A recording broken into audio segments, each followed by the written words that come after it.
প্রিয় দর্শক, আসসালামু আলাইকুম। আজকে আবারও আরেকটি ভিডিও নিয়ে উপস্থাপন করিতেছি আপনাদের সামনে। এমন একটি ভিডিও, আজকের ভিডিওটি খুবই মর্মান্তিক এবং খুবই বাস্তবসম্মত, যেটা কিনা বাংলাদেশ তথা সমগ্র বাংলা ভাষাভাষীর জন্য, যারা বাইরেও আছেন তাদের জন্য এই ভিডিওটা একটা লজ্জাজনক বিষয় হয়ে দাঁড়াবে আমি মনে করি। বিগত অনেক বছর যাবতই বাংলাদেশ ডিজিটাল দেশ, বাংলাদেশ উন্নয়নের শিখরে পৌঁছে গেছে, বাংলাদেশ আধুনিক দেশ, অনেক কিছুই আমরা শুনে আসছি। কিন্তু এর বাস্তব কোন চিত্র আমাদের এ দেশে বা আমাদের প্রত্যন্ত অঞ্চল, গ্রাম অঞ্চলে কোনো কিছুতেই মিল বা আহ, আহ, আহ, সঙ্গত পাওয়া যায়নি। আসলে আজকে ভিডিও যে বিষয়টি নিয়ে বানাচ্ছি সেটি হচ্ছে আমাদের সলভ ইউনিয়নের 1 নম্বর ওয়ার্ডের আহ, গোবিন্দপুর গোবিন্দপুর চৌরাস্তা হইতে কালীপুর পর্যন্ত যে রাস্তাটা, এই রাস্তাটা নিয়ে আজকের ভিডিও। আমাদের আধুনিক বাংলাদেশে যে ছোঁয়া, দেখুন আমাদের আধুনিক বাংলাদেশের ছোঁয়ায় গ্রাম অঞ্চলের যে রাস্তাগুলো, সেই রাস্তাগুলোর হাল বা বেহাল দশা। এই যে দেখুন প্রিয় দর্শক, আজকের আধুনিকতা, এই যে একটি কালপাট নির্মাণ হয়েছে রাস্তার সাথে। দেখুন সেই কালপাটটি সাধারণ একটা বৃষ্টিতে ভেঙে পড়ে গেছে।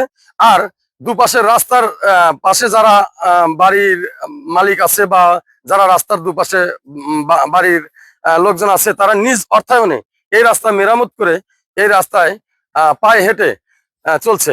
প্রিয় দর্শক দেখুন, এই যে দেখুন, এই যে রাস্তার অবস্থা, একটা সাধারণ কালভার্টের অবস্থা দেখুন। এই যে আমাদের ডিজিটাল বাংলাদেশের নমুনা আপনাদের সামনে তুলে ধরছি।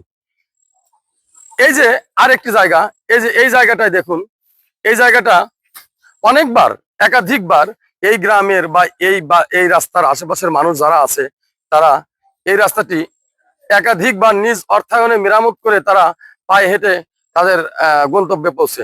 আসলে এই বিষয়টা বলতে গেলে অনেকটাই বাংলাদেশ তথা যারা মানে এই কাজে নিয়োজিত আছে, যারা এই রাস্তা ঘাট নিয়ে মেরামত নির্মাণ নিয়ে আছে, তাদের জন্য একটা লজ্জাকর বিষয়। আজকের দিনে এরকম রাস্তাও আছে যে রাস্তাগুলো কিনা মানে বহুদিন যাবত, প্রায় বলা চলে 10 থেকে 20 বছর যাবত কোনো সংস্কার বা মেরামতের কোনো কাজ এখানে হয়নি। আসলে প্রিয় দর্শক, আজকের এই ভিডিওটিতে দেখাবো আরেকটি বিষয়, যে দেখতে থাকুন আজকের এই রাস্তাটার মূল মূল চিত্র। আসলে আমাদের দেশে শুধু মুখেই মানুষ বলে আমাদের দেশ ডিজিটাল, আমাদের দেশ আধুনিক, আমাদের দেশ উন্নয়নশীল। আসলে না, আসলে এর বাস্তব চিত্রটা অনেক নির্মম, অনেক করুণ এবং অনেক বেদনাদায়ক। আসলে আমাদের দেশের মানুষ বা আমরা যারা আছি, বাংলা ভাষাভাষী যারা আছি, যে যেখানেই আছি না কেন, দেখুন প্রিয় দর্শক, এই যে দেখুন, মানে পায়ে হেঁটে যাওয়ার মতো কোনো অবস্থা আদৌ আছে কিনা আমার বোধগম্য নয়। এই যে প্রিয় দর্শক, এই যে রাস্তা, এই যে দেখুন, এর মধ্যে দিয়ে পায়ে হেঁটে যাওয়ার মতো কোনো পরিস্থিতি পরিবেশ আছে কিনা দেখুন।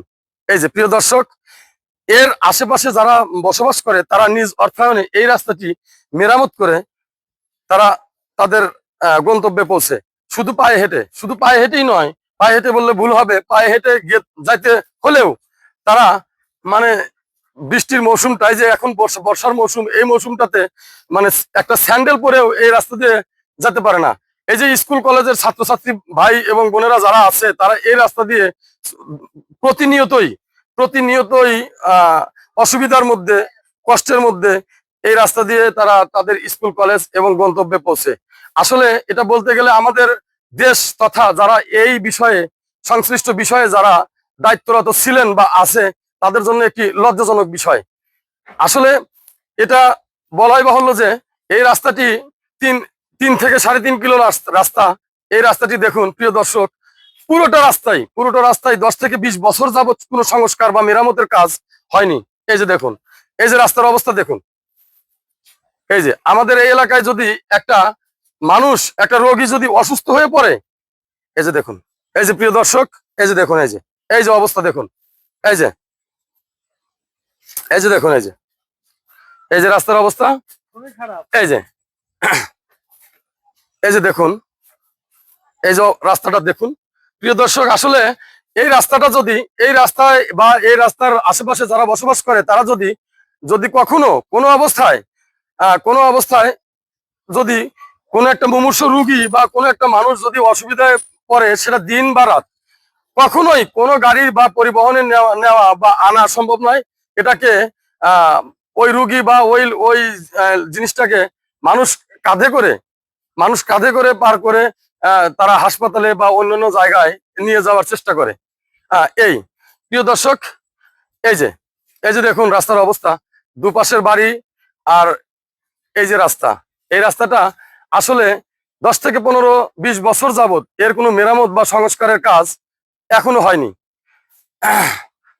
প্রিয় দর্শক, আশা করব আগামীতে যারাই এই কাজে সংশ্লিষ্ট কাজে নিয়োজিত থাকবেন, তাদের সদয় দৃষ্টি আকর্ষণের জন্যই আজকের এই ভিডিওটি, যেন আমরা প্রত্যন্ত গ্রাম অঞ্চলের মানুষ আপনাদের দ্বারা একটু উপকৃত হই এবং আপনাদের দ্বারা আমাদের এই রাস্তা মেরামত করে আমাদের ছেলে মেয়ে যারা আছে, ভাই বোন যারা আছে, তাদের স্কুল কলেজে লেখাপড়া করাতে পারি এবং আমাদের মুমূর্ষু মুহূর্তে যে আমাদের রোগী বা আমাদের যারা অসুস্থ আছে, তাদেরকে আমরা সঠিক মতো গঞ্জে বা শহরে নিয়ে সুচিকিৎসা দিতে পারি, এরকমটাই আপনাদের কাছে প্রত্যাশা এবং আশা।